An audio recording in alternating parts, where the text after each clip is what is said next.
I, I'm here a little early or late. It's an unplanned talk, and today we want to chat about whatever we want to about watches. And what I'm going to do in the meantime is get out a few notices to let everybody know about it. So bear with me as I contact everyone. Okay, first of all, I'll go to High Horology Lounge and live.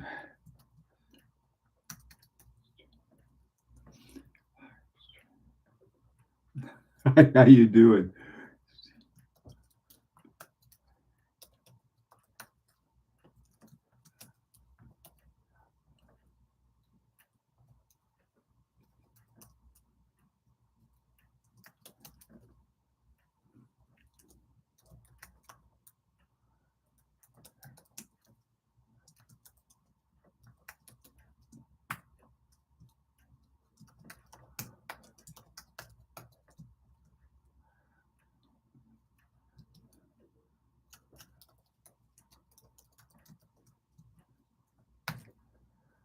Okie doke, getting that up and get a something. There we go. And put this up. Boop, boop. Okay, now copy it all and let everybody else know. Copy, post. How's the sound and video? Is everything working okay? Hang on a sec. Oh, good grief. Hi, Tony. Hi, HRM. Hi, Killer. Very tempted to buy it, but okay, what are you going to buy? What are you going to buy? Okay, hang on. I'll be right back. I've got to put up a few more of these announcements. Okay, hold on a second. Facebook.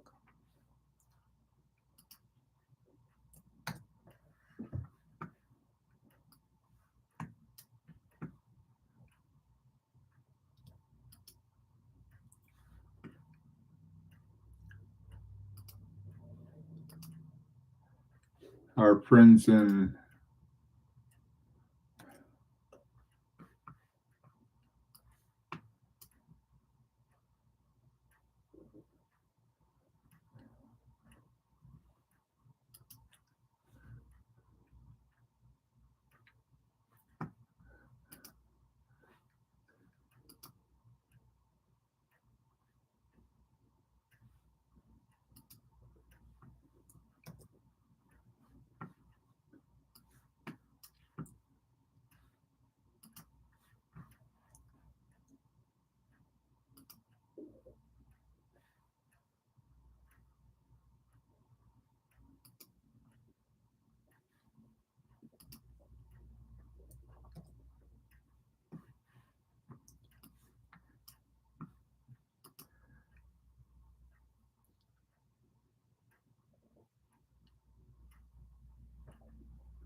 Okay, look, all set. Let me fix my sophisticated lighting system.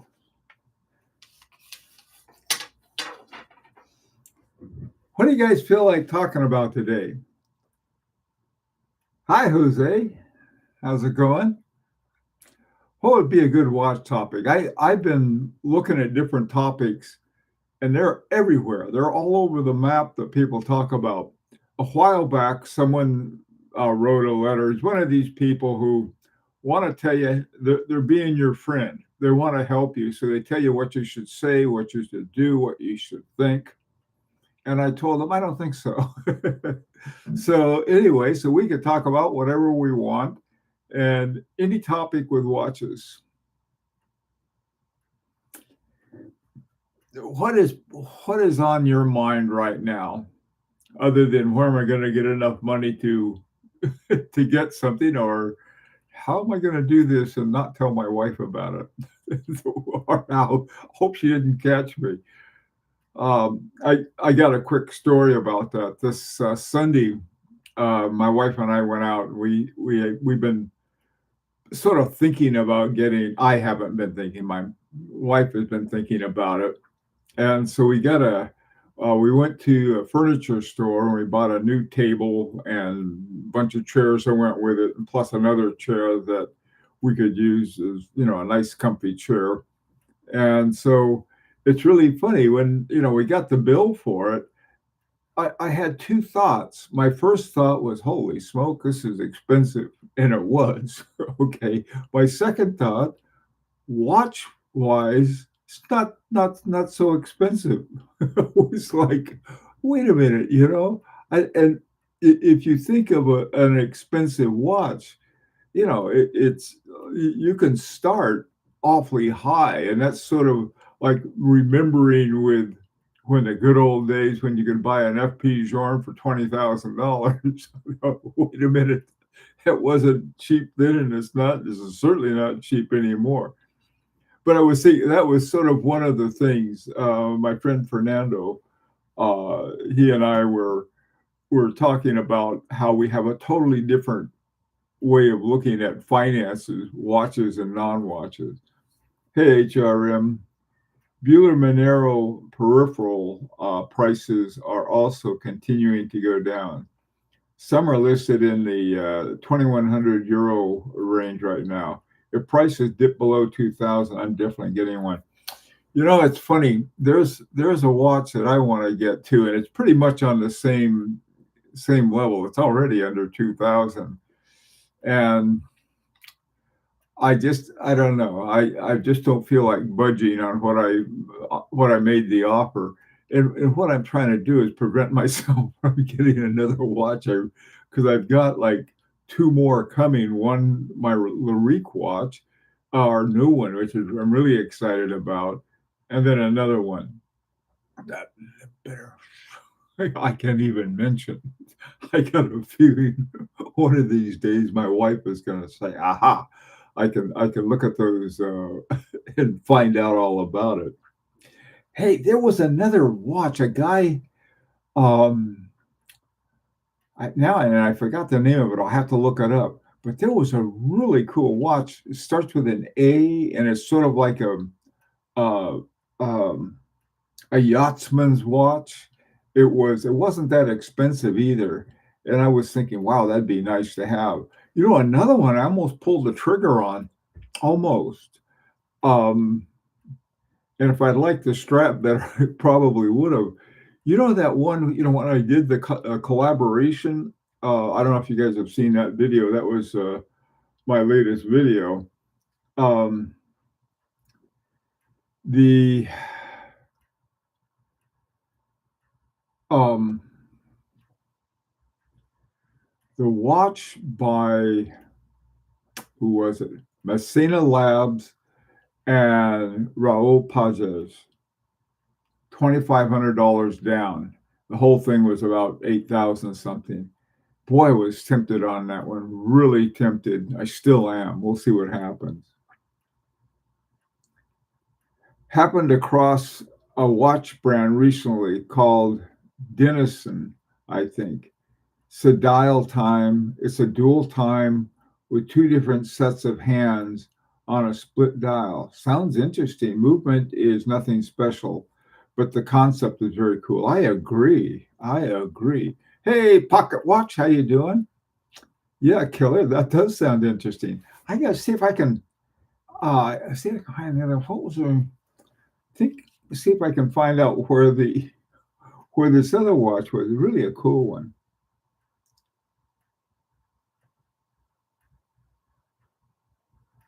Oh, do they now? The Raul Pages collaboration price sell for pre-owned. Wow. Now it's even more tempting, HRM. You know what we had talked about the other day? They really come up for sale. Oh, I know. That's the same thing. It's like trying to find a used H harboring too. They're very hard to find. Uh, you can find a new one though. I'm sure that Brandon would be happy to tell you all about it. Hey Abdul, how you doing?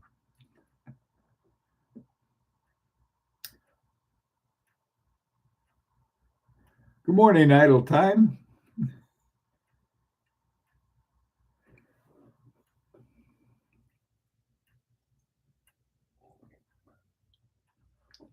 Abdul, what's on your mind watchwise this morning?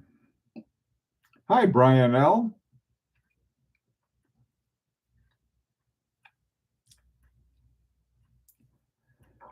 We're sort of fishing for topics. Anything you guys want to talk about and everything. I'm going to see while you're thinking about that. Let me. Okay, HRM.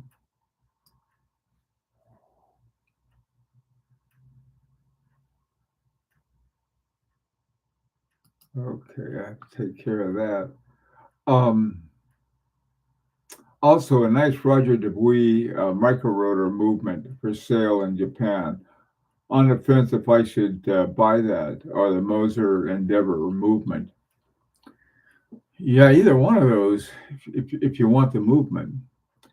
I was thinking about Grail watches after watching Tim showing his yesterday. Hi, lease time. You doing? I think the only way one would buy a Grail without breaking the bank would be to get the collection to the bare minimum first. Hey, Ed.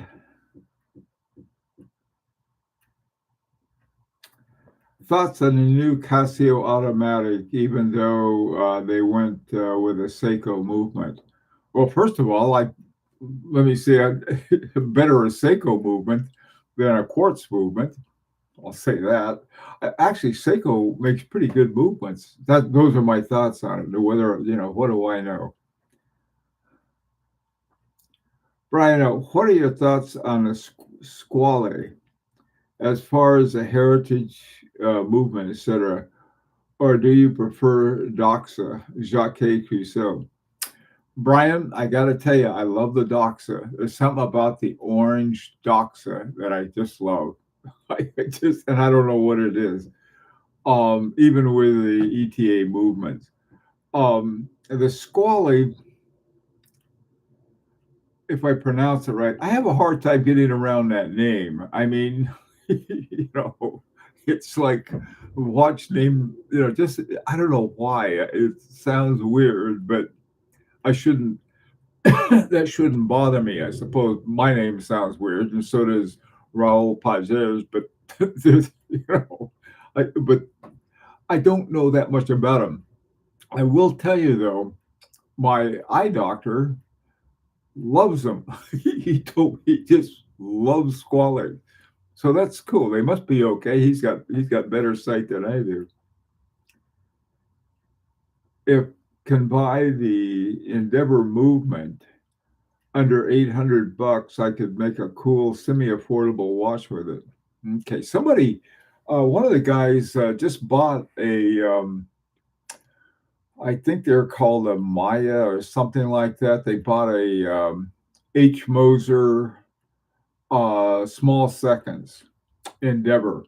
And I think originally they were called Maya. Mine, I got one with the center seconds, and it's called the Banu or Bantu or Mula. I don't know. They had some stupid names. Um, but essentially it's the Endeavor center second. Got a frog in my throat. Hey, Abdul. I'm going to go to the Micro Brand Watch Expo in Prague. Oh, boy, that sounds like fun. A lot of small brands participating, and I wanted to visit the cousin. I, when we go to the Watch Type show in New York, we got a couple kids in Queens that we always visit. So I understand that. Hi, Smoko.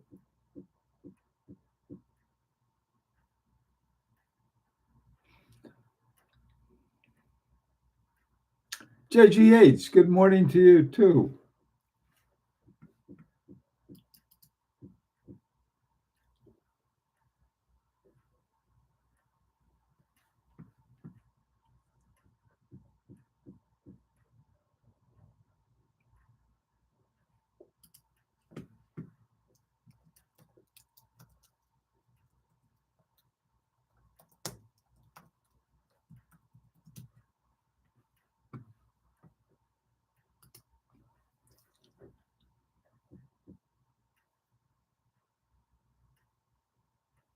The small seconds. I never knew Moser used solid gold escapement, escape wheel and pallet forks in their movements.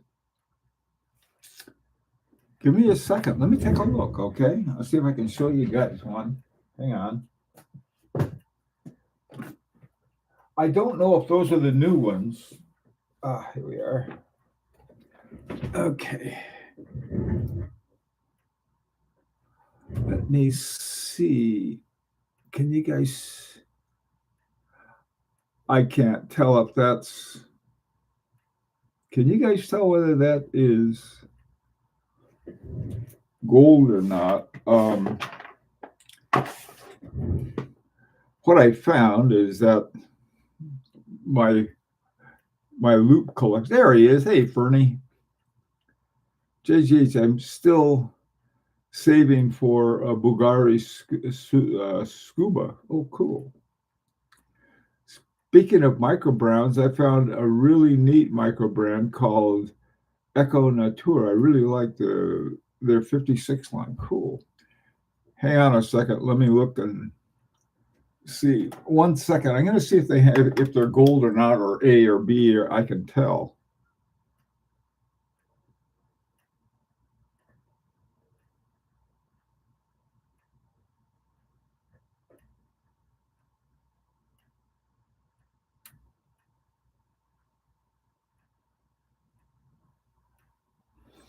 I think it is. At least the balance appears to be gold. I think the one of the things about it is that I don't know if they still use them. I don't know if they use them on the HMC 200, for example, but I'm pretty sure the sort of this sort of gap is sort of a funny. I'll call it a good gap, not a bad gap. But there was a gap between the time that Milan bought it and there was another group who owned it that brought out the double hairspring.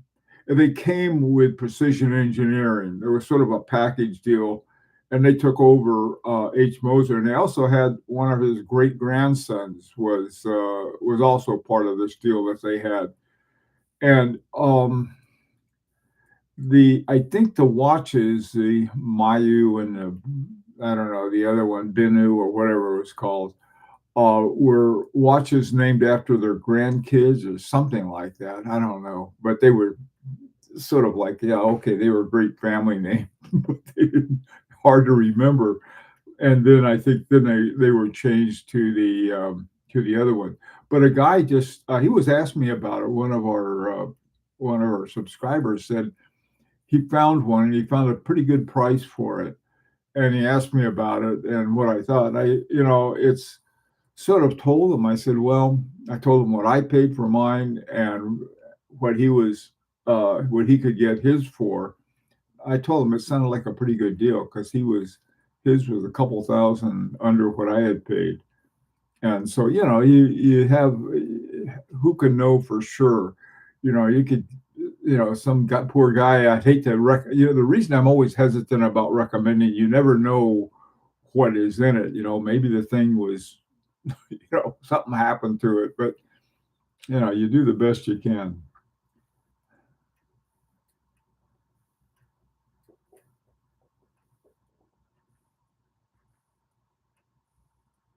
Pocket watch time. Bulgari Scuba is super cool and a great price.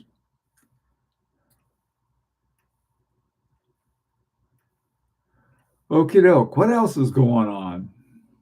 Anybody have something hang on, you guys keep talking to each other. I'm going to see if I can find the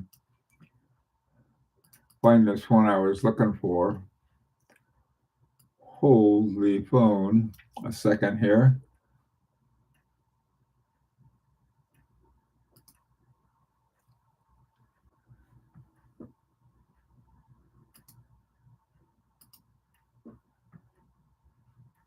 Ah,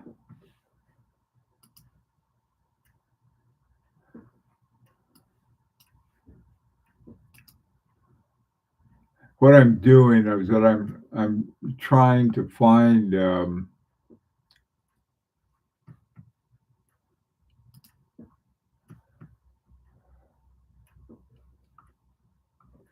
here it is.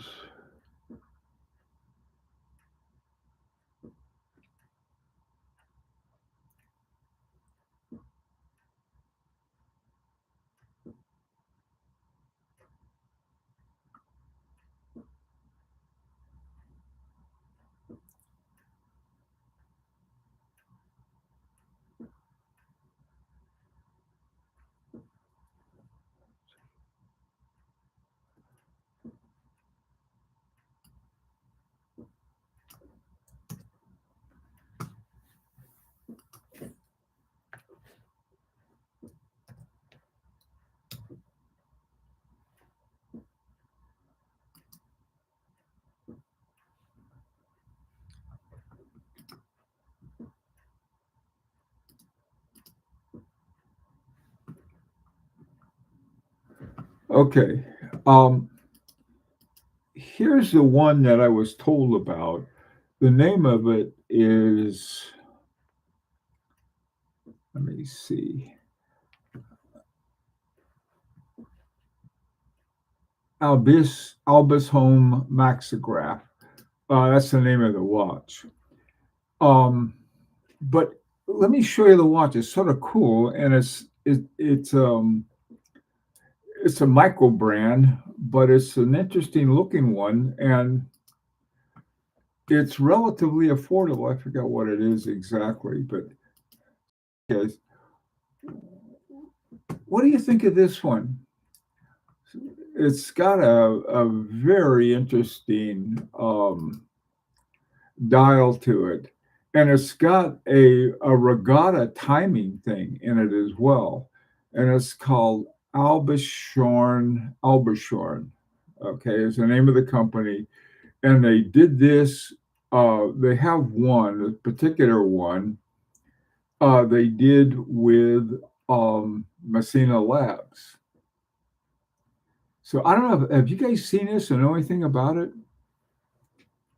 I found out about it in one of the, and I looked at it, and the more I looked at it, the more I liked it. I like this is sort of here's your power reserve indicator here. Let me see if I can do it. This is the power reserve indicator. And somewhere in this, I'm not sure what this is, right here.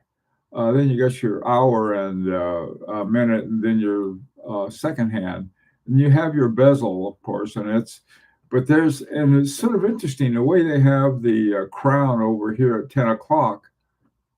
Um, but the the whole watch itself is a very interesting one, I thought. Whoops. This is where I found it. It was in one of the comments. Hang on a second. Let me get out of here. There, I go back to this again.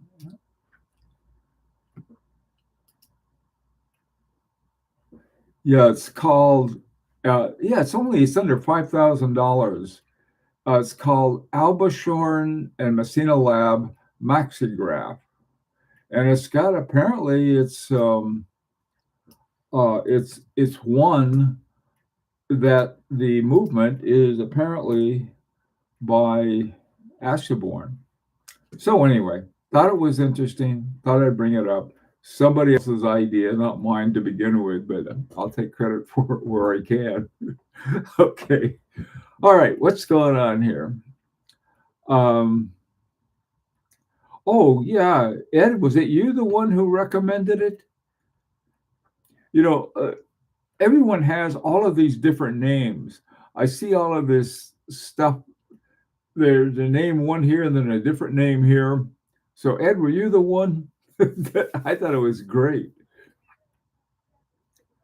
Are you? Am I a fan of Tissot, or do you think they're not what they used to be? Okay, good question. I am a fan of the Tissot that have the um, ETA 60. That was it, 6498. That's the one I like. It's a hand wound one. It's either 18,000 semi oscillations per hour or 21,600. And yes, I think that's a great watch. Now, the problem is, I was just looking at some yesterday, and their prices have gone up somewhat. I mean, originally they were like 995. That's when they first came out a few years ago, several years ago now. But and I remember when I first saw that, I thought, wow, that's really neat. But then I thought, well, it's got an ETA movement. But then I rethought that, and I thought, wow, this might be a really fun watch to have. And the more I looked at it, the more I began recommending it, especially for beginners, a watch that they can learn a lot about. And you take the back off if they want and see if they can do a little regulation with it, because it's got this big old, stick type regulator on it. So I really like it. Okay, they're having a big sale of those on Joma Shop, I've noticed too.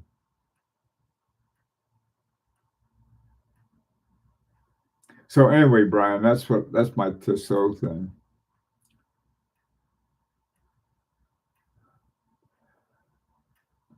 I am liking Yerma watches. Yeah, what do they have? Don't they have one called the Royale or something like that? They're a very interesting company. They're a French company, JGH.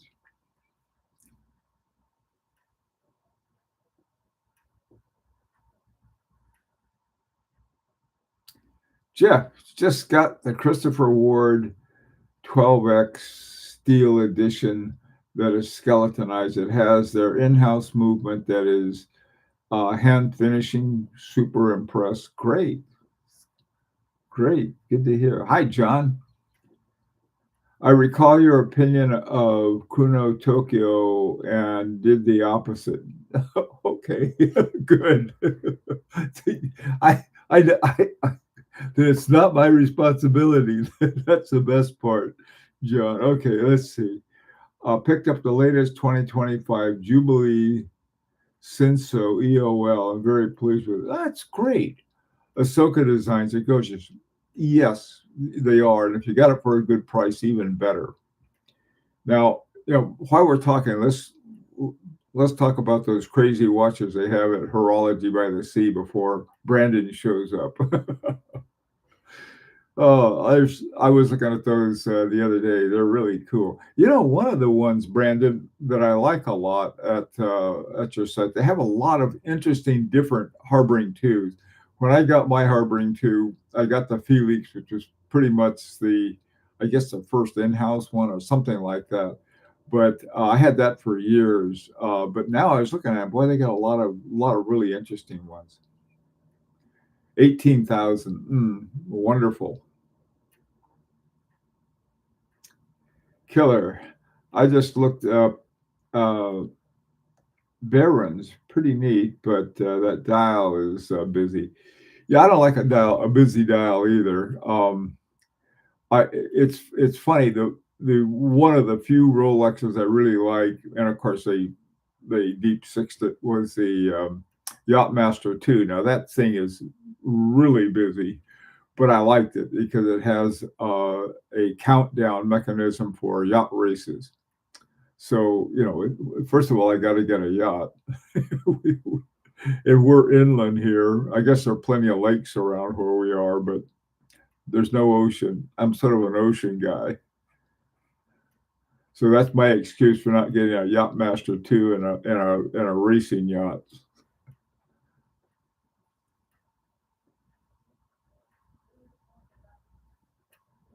Hey, Al.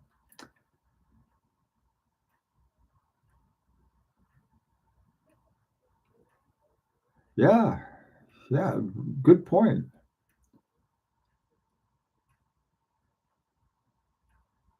Oh, Stefan Kadoki, good one. Stefan Kadoki, he may be sort of one of the few.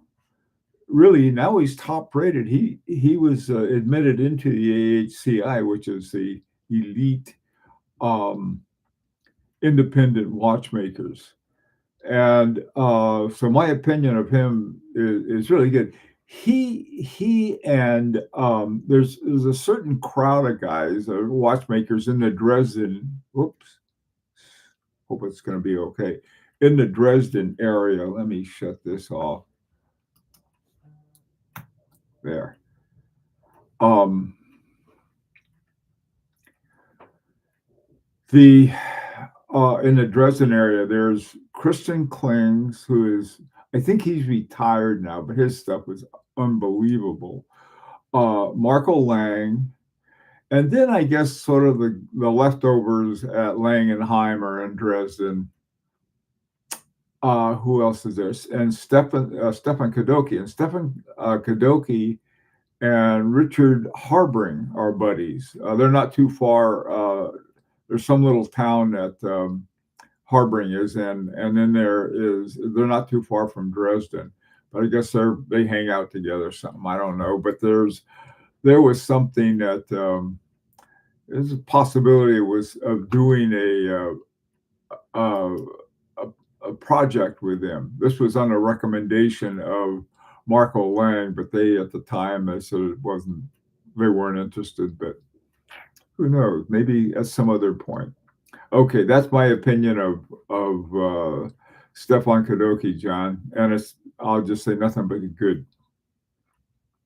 His Kadoki 3 is my favorite, the one with the where you have the multiple tracks for the second hand, and or is it the minute hand? Maybe it's the minute hand, but it's really a cool looking watch.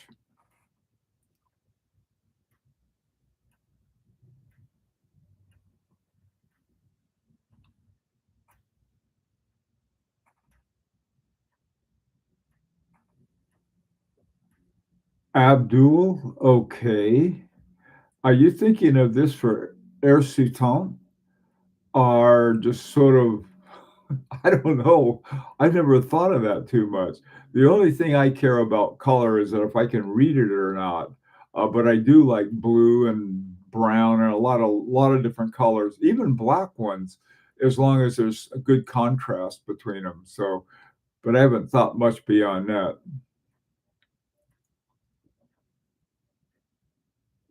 Purple, yeah.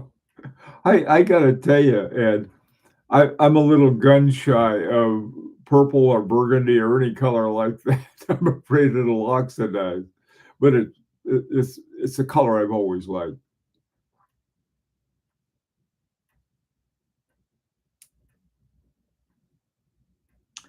Yeah, I had heard that, Brandon, about Richard Harbring having the bass movement for his stuff. Um, okay, and I think Kadoki has worked it over enough in the same way that Harbring has worked over the base movement of his watch from an ETA, so that it's not an ETA anymore. In fact, it's not anything like an ETA other than the fact that it runs at 4 hertz. And I wish you'd cut that out. Since Richard, you tell them for me. Let's have some 1.5 hertz or 2.5 hertz ones, 18,000. That would be nice.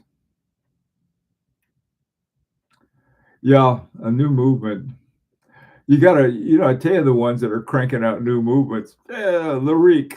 That's all we got. Every watch we've had, even a little difference, we have the new movements on.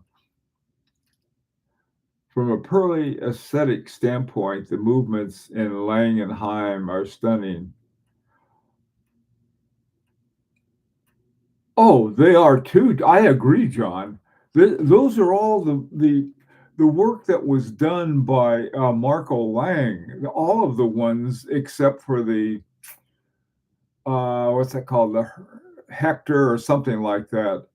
That was sort of the only new watch that they had since Marco Lang left. But even the movement in that was one of my favorite movements. Was the one where they have all the little finger bridges that are holding on to the. That is a that's a great movement. They used to sell that separately. I wish they still did, but no luck. A glycine combat, and it keeps good time. You know, there are a lot of watches that aren't the most expensive watches in the world that keep very good time.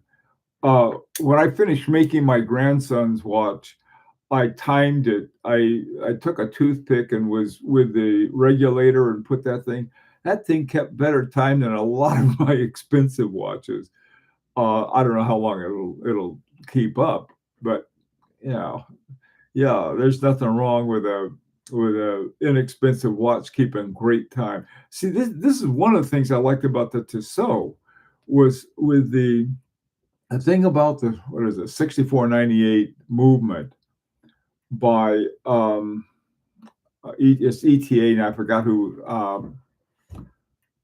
was the one who was that actually it wasn't by ETA, even though ETA made some great movements, but it was with the one another company. I can't think of the name of it that made it.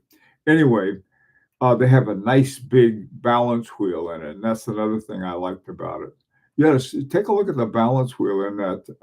It's called the Tissot Heritage Grand Seconde.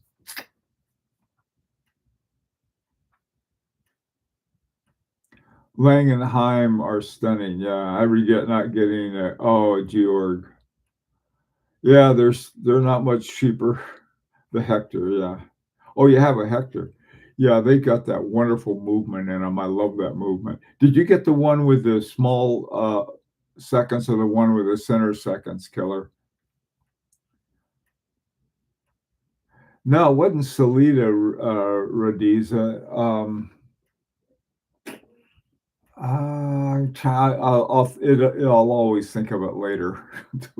We my head work.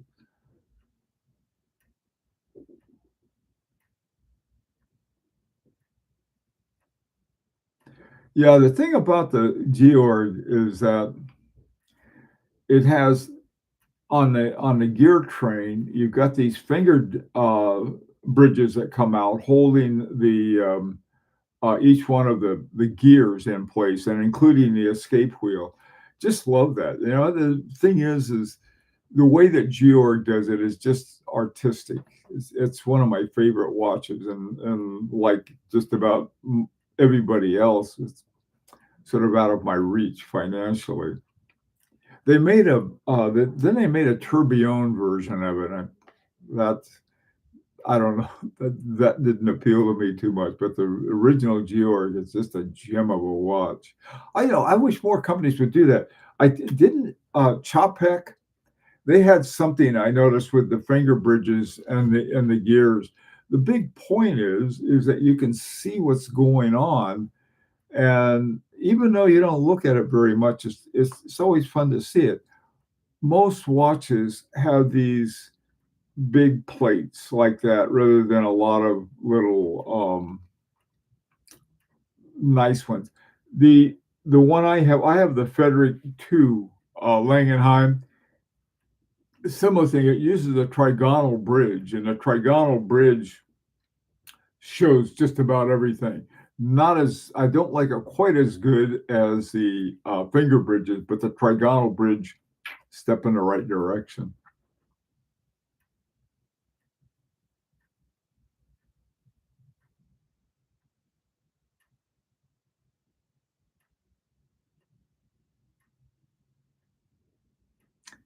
Yeah, Mickey Eltra. Yeah, he's one of the guys who is he's what is it? AHCI guys. Yeah, no, he's really top top-notch watchmaker as well as a clockmaker. What are my thoughts on Jaeger-LeCoultre? Boy, Al, that's a good one. I had one, and Fernando has it now. Now the one I had, I got it because it had a 736 Jacquet 736 movement in it, which had nothing to do with Jaeger-LeCoultre. I was talking to the rep from Jaeger-LeCoultre several years ago now at the Watch Time show. It was the first year that they had decided to show there. And a thing that their history, first of all, is fascinating. Some years ago, I did one of my videos was on Jaeger-LeCoultre, and he went to China, and so in China, the number 8 was good luck, just like in the U.S., number 7 is good luck. Not that it always works, either the 8 in China or the 7 here, but if you look at a lot of Jaeger-LeCoultres, they have that sort of that 8. There's an 8 in a lot of their shapes, and the way they do it looks fantastic. So in terms of the looks of them, now in terms of the movement, I'm not sure which ones they do. I'm not even sure whether Jaeger-LeCoultre does an in-house movement, but if you can find some great buys on Jaeger-LeCoultre, and like I said, I think it's a great looking watch, and it depends on the movement that's in it. My Chaumet Dandy has an ETA in it, but it's got a couple of Adyen A's gears in it, and so that's how come I guess that's okay. Actually, I got no problem with ETAs. The big problem I've ever had with ETAs is that companies that used them and didn't tell you that was in them. All right. And the reason why is that because they're not expensive. They're really decent movements and they're not expensive. And so what they would like to do is charge you more money and imply that it was somehow in-house. This is why I still don't care for Breitling. Breitling, some of the stuff that Breitling did was their stuff. Some was called, they had their own numbers, their own caliber numbers, and they would start with a B. And so I thought, that's what they were. But then I looked them up and they were ETAs. I think transparency is probably, the most important thing. This is why I think, with Harboring too, they got these guys, no worries. You got you have that a movement by a top watchmaker.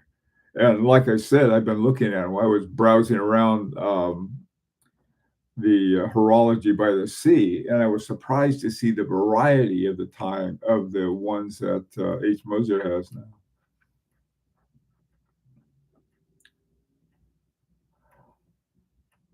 I think I might win a Fiona Kruger.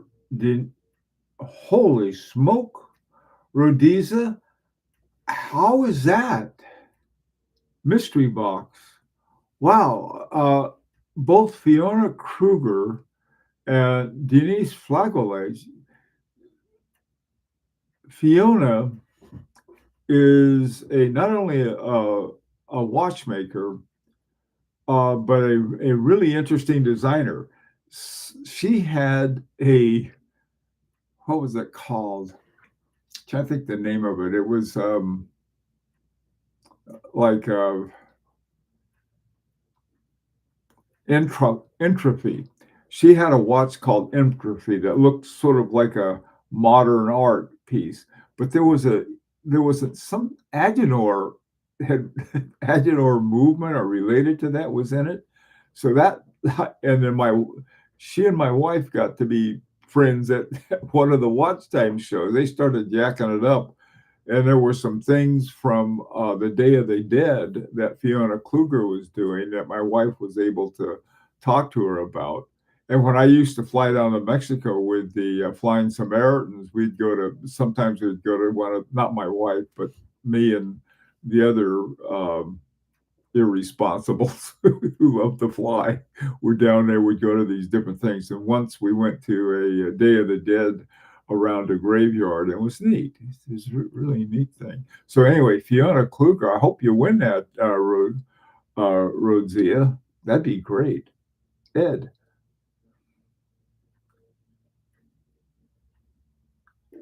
Hi, New Bullet. Thoughts on Zenith watches? Ooh.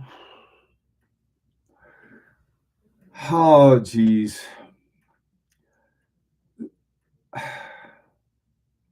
Okay, generally, the reason I'm hesitant all over the place.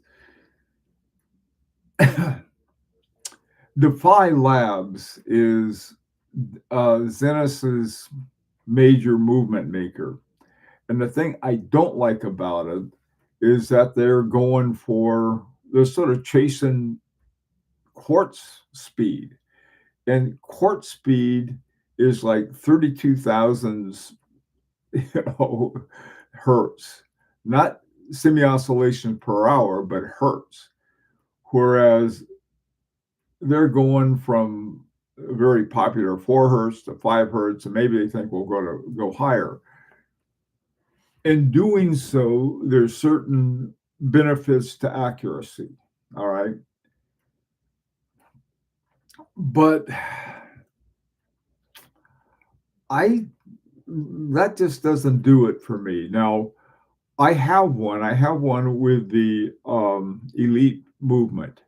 Now the movement is great, but what happened to my Zenith? Somehow the hands became loose, and so the whole movement is cranking away in there, and the hands are sitting there doing nothing.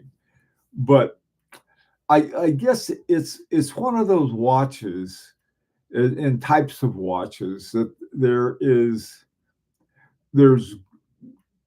good horology of a type I don't care for. Now that may sound like a contradiction, but Zenith makes good watches. They make very good watches, as a matter of fact, but they make them with the good kind that I don't care for. All right.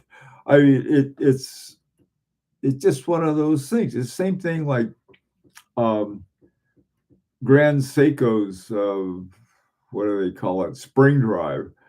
Brilliant micro technology, but it's not one I care for. But that doesn't mean it's not a really good watch, or the same thing with Zenith. So it's sort of like, that's my opinion, and my opinion is worth exactly that. I mean, what it is, kind of stuff I like. But you need to develop your own thoughts on that. But it's not a bad watch. It's certainly not a cheaply done in any manner, shape, or form.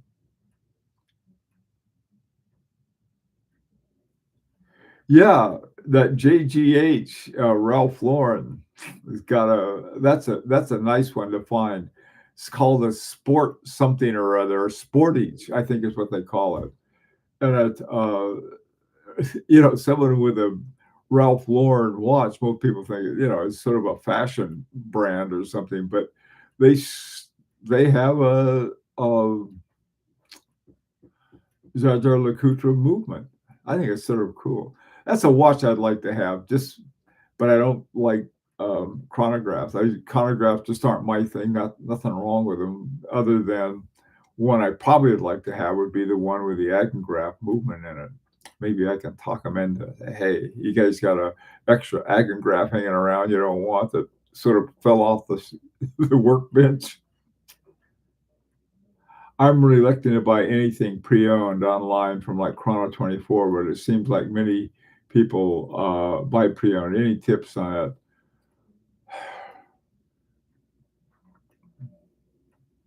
Brian, I tell you,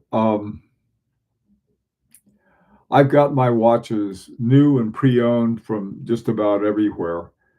I got a pre-owned one from that I ended up having troubles with almost immediately, and it was expensive watch, but it was a Chanel. It was my Michel Monsieur.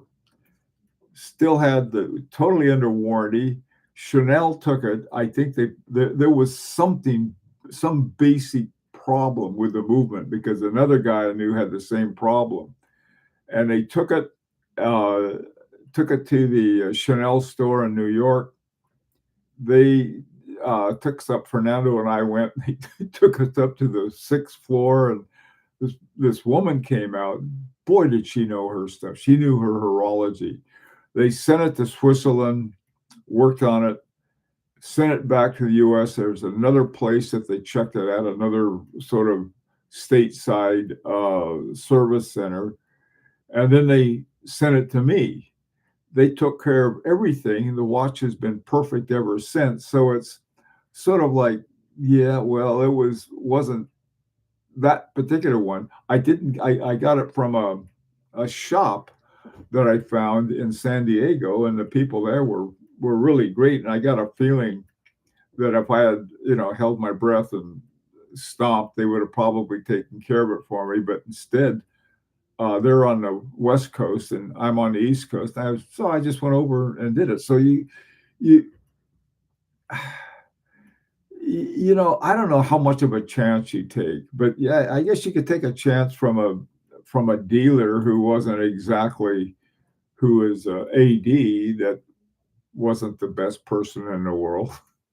So Brian, I do think you have to really, be careful about it. There was a guy years ago, somebody who was on, I think it was on Chrono 24, I don't know where it was, but he had a $15,000 FP Journe, and I got one of their Chronomat Blues for a really good price. 15,000 even back then, or maybe it was 11,000. I mean, it was really good.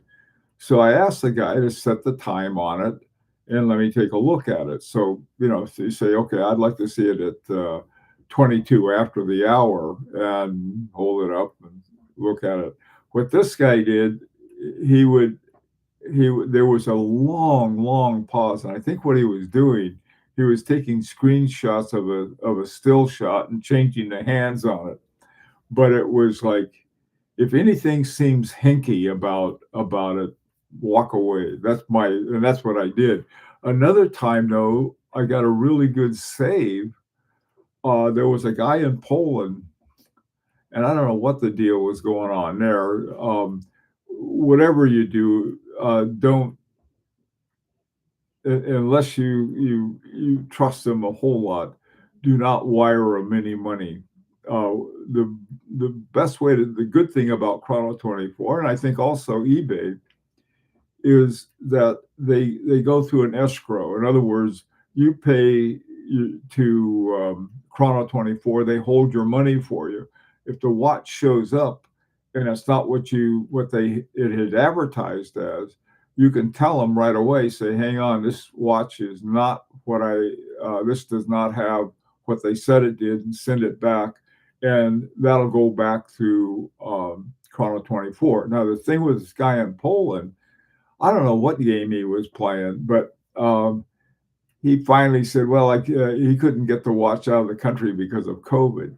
Okay. So I told Chrono 24, I said, hey, things not working out. I'm not going to get the watch. They sent me my money back, and there was no ifs, ands, or buts about it. Piece of cake. So, yeah. There are no guarantees. I'll put it that way. I mean, they may have a guarantee, but you end up doing so much work making it. It's sometimes you just so it's the most expensive way of learning something. Sort of like a guy who does checking for landmines by putting his hands over the air and stomping. See if you can find it. It's not quite that bad. They have, you just got to be careful. This is why, I mean, certain brands like Rolex, my God, I don't know how many of those are fakes, but I got a feeling that there's more than a few. And now they have the super fakes that you can't tell. But since, the ones I like are not exactly worth spending a whole lot of time making a fake one, I don't worry about that too much. The entropy has cool cutouts. Yeah, the entropy killer is, Yeah, she's very interesting gal, really. I tell you a funny thing. As a designer, I think she's more of a designer than um, anything else. When Larique first started, we didn't have a designer, and so we had some. I was talking to the guys at Agenor. I said, "Well, who do you have a designer?" I said, "Well, we have uh, Fiona Kluger and this other guy, Matu." And since Matu had a shop or had his office right at Agenor, we decided to go with him. But Fiona Kluger she was also too was more of a little concerned about not her as a person, but more of the kind of design that we were looking for wasn't quite as out there as stuff she did. Her her stuff, her Day of the Dead series is really, really great. The entropy is, I almost bought one. I love those watches, but you talk about different. It would have been, it's one of those watches, if you buy it, you figure you're going to have it for a life because there are not a lot of other people who are going to want it. Zenith's Captain Windsor annual calendar looks to be a nice watch with a reasonable price and stainless steel. Yeah, they got, like I said, they're not bad watches. They're just not the kind of horology that I care for. And that's worth about 2 cents and not even a cup of coffee. So if you like it, yeah, they do have good, I mean, they do have good stuff. Hi, Mark. Yeah, I go for the slower beat and the bigger balance wheel too, Killer. That's why there's who was it? It was either Soprana, Luca Soprana, or Paul Raul Pages, who had the 18,000 semi-oscillations per hour. All the other ones are 21,600. You find very few of these top tier guys who have the 4 hertz, even fewer with 5 hertz, but they do have some.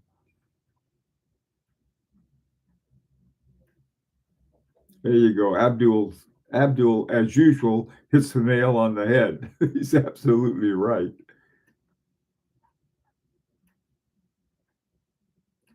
I wonder who makes the Jaeger-LeCoultre's 26 self-winding mechanical movement.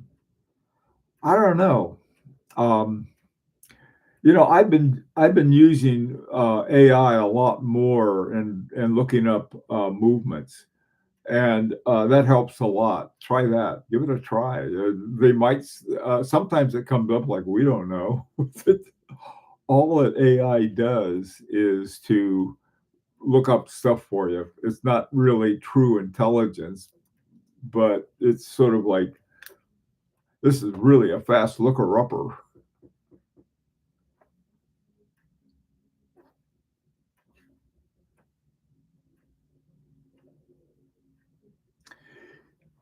Abdul, that's a good question too. You know why what I think the answer is Abdul's question. Why aren't more watchmakers using peripheral rotors? The the reason we like them is we can see more of the movement that way. However, the great buying public could care less about that, which is unfortunate. I'll have to talk to these guys. They have the movements, um, the rotors that they have in H Moser. They have they're skeletonized a little, but not enough for me. I want them a lot more. In fact, I want them without that. Anyway, well, listen, guys, I said I've been pushing it before I'll get in trouble. So, anyway, gotta go. Thank you all for coming with you. These great things you had today. And until next time, we'll see you guys.